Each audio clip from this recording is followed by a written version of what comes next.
Students,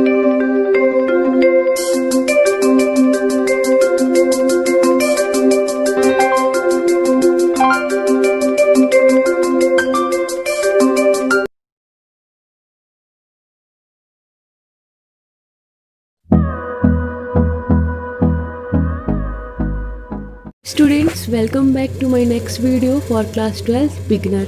So today we are going to learn a new topic, that is reserve and accumulated, that is undistributed profit and losses. इससे पहले मैंने आपको क्या पढ़ाया था, revaluation account पढ़ा दिया था। आई होप आपको रिवैल्यूएशन अकाउंट क्लियर हुआ होगा। अगर आपको रिवैल्यूएशन अकाउंट क्लियर नहीं हुआ है या कोई भी डाउट है तो आप नीचे कमेंट में पूछ सकते हो, मैं आपको दोबारा रिवैल्यूएशन अकाउंट बता दूँगी। ओके, तो चलिए आज का ये टॉपिक स्टार्ट करते हैं, reserves and accumulated profit and losses. So I hope आपको रिजर्व का मीनिंग क्लियर होगा। Reserve means what? It is a part of profit. मैंने आपको बताया था, हमने ये topic change in profit sharing ratio में भी पढ़ा है और एडमिशन में भी पढ़ा है। तो आई होप आपको ये टॉपिक क्लियर होगा। ठीक है, एडमिशन और change in profit sharing ratio में ये टॉपिक ऑलरेडी था आपका।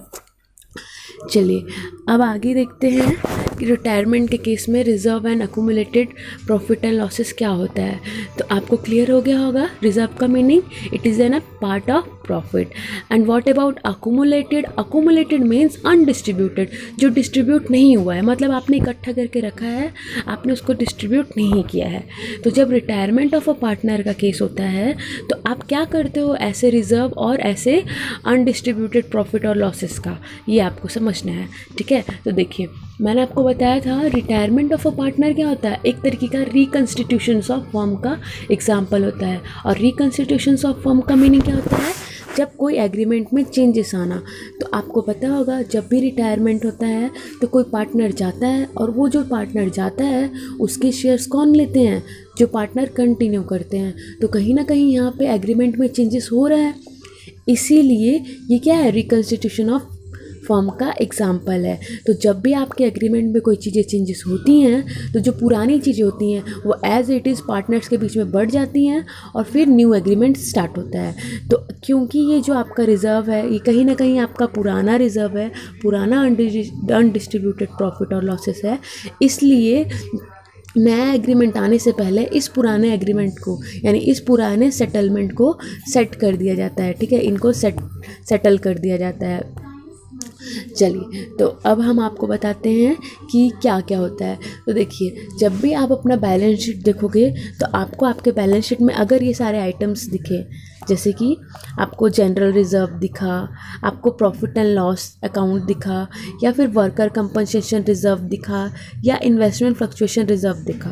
ठीक है, ये चारों में से कोई भी आइटम दिखे और वो चीज़ें और इनका कोई यूज़ नहीं है, जैसे हमने एडमिशन में पढ़ा था ना कि इन्वेस्टमेंट फ्लक्चुएशन रिजर्व वाले केस में कि इन्वेस्टमेंट की वैल्यू 40,000 थी, मार्केट वैल्यू 50,000 होगी, ऐसा केस।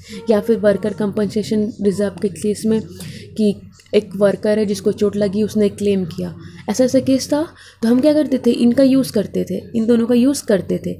लेकिन लेकिन रिटायरमेंट में क्या होता है, ऐसा कोई चीज़ें मेंशन नहीं होता है। ठीक है, स्पेशली जब जितना मैंने देखा है, इन केस अगर वो मेंशन होगा तब तो आपको पता है एंट्री क्या करनी है। ठीक है, लेकिन अगर वो मेंशन नहीं है तो आपको क्या करना है, पुराने पार्टनर्स को पुराने रेशियो में ये सारी चीज़ें डिस्ट्रीब्यूट कर देनी है। ठीक है, कौन से रेशियो में, ओल्ड रेशियो में। मैं फिर से बोलना चाहूँगी, क्योंकि हमने इसका यूज़ नहीं किया है तो ये क्या होगा, पुराने पार्टनर्स को पुराने रेशियो में डिस्ट्रीब्यूट हो जाएगा। ठीक, तो देखिए अब आप जानोगे कैसे कि ये प्रॉफिट एंड लॉस जो है वो प्रॉफिट है या फिर लॉस है। तो देखिए ये प्रॉफिट एंड लॉस आपका क्रेडिट बैलेंस होगा। ठीक है, तो इसका मतलब है ये आपका प्रॉफिट है, याद रखिएगा ये चीज़, वो क्वेश्चन में मेंशन होगा, कंफ्यूज नहीं होइएगा। ठीक है, यहाँ पे नहीं लिखा है लेकिन मैं आपको बता दे रही हूँ कि अगर प्रॉफिट एंड लॉस अकाउंट में क्रेडिट बैलेंस लिखा है दैट मीन्स वो आपका प्रॉफिट है। ठीक, नेक्स्ट है आपका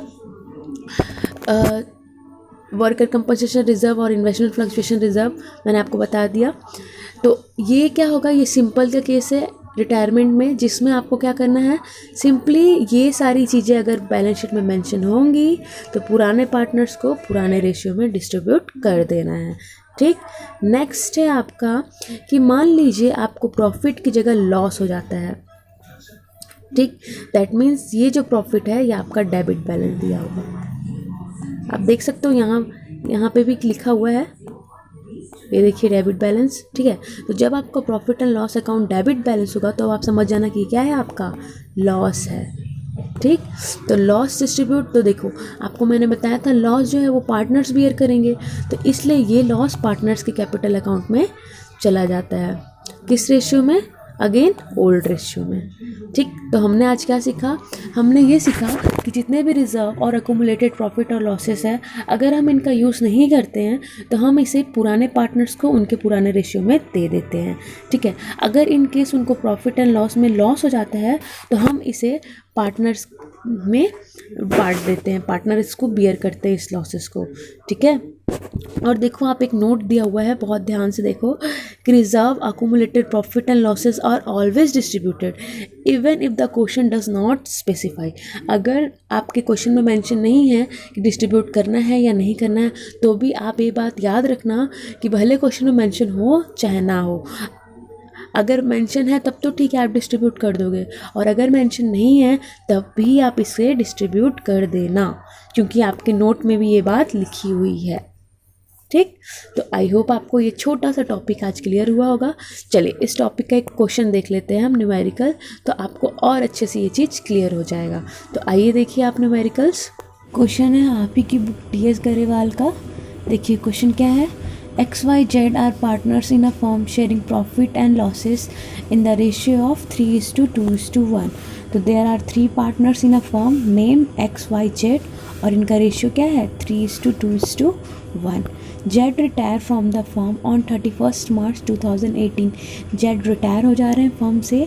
On the date of Z retirement the following balance appeared in the books of the firm. तो जिस दिन जेड रिटायर हो रहे हैं उस दिन ये सारी चीज़ें बुक्स में अपीयर हो रही हैं।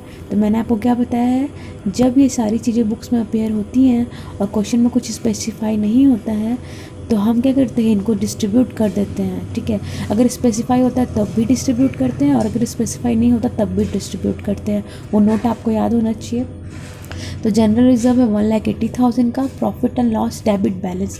अब डेबिट बैलेंस मतलब क्या है, ये आपका लॉस है, ठीक है। याद रखना, कंफ्यूज नहीं होना, ये डेबिट बैलेंस बोला है, ठीक है। क्रेडिट बैलेंस होता तो प्रॉफिट होता। तो ये हो गया डेबिट बैलेंस मतलब लॉस। फिर आपका है वर्कर कंपनसेशन रिजर्व, और वर्कर कंपनसेशन रिजर्व में कोई क्लेम मेंशन नहीं है। नेक्स्ट है आपका employees provident fund. Employees provident fund आपने जनरल एंट्री में कहीं देखा था क्या? नहीं। तो एम्प्लॉयज़ प्रोविडेंट फंड एक तरीके की लायबिलिटी है और ये डिस्ट्रीब्यूट नहीं होती। तो हम एम्प्लॉयज़ प्रोविडेंट फंड यानी इसके अलावा बाकी सारी चीज़ों को डिस्ट्रीब्यूट कर देंगे। तो देखिए आगे क्या बोला है, आगे बोल रहा है पास necessary general entry for the adjustment of this items on Jades retirement. तो जेड रिटायरमेंट के बाद आपको ये सारी जनरल एंट्री करनी है। तो याद रखिएगा हमें एम्प्लॉयज़ प्रोविडेंट फंड को नहीं छेड़ना है, ठीक है, क्योंकि हमने अपनी जनरल एंट्री में एम्प्लॉयज़ प्रोविडेंट फंड नहीं देखा, इसलिए हम इसे कुछ नहीं करेंगे। बाकी ये तीनों को हम डिस्ट्रीब्यूट कर देंगे, ठीक है। और एक चीज़ बता दूँ, एम्प्लॉयज़ प्रोविडेंट फंड आपका एक तरीके का लायबिलिटीज़ होता है, ठीक है। इसमें आप एम्प्लॉय के लिए कुछ फंड बना के रखते हो, ठीक है, PF वगैरह, तो ये उससे रिलेटेड है। तो चलिए अब आप जनरल एंट्री देखिए।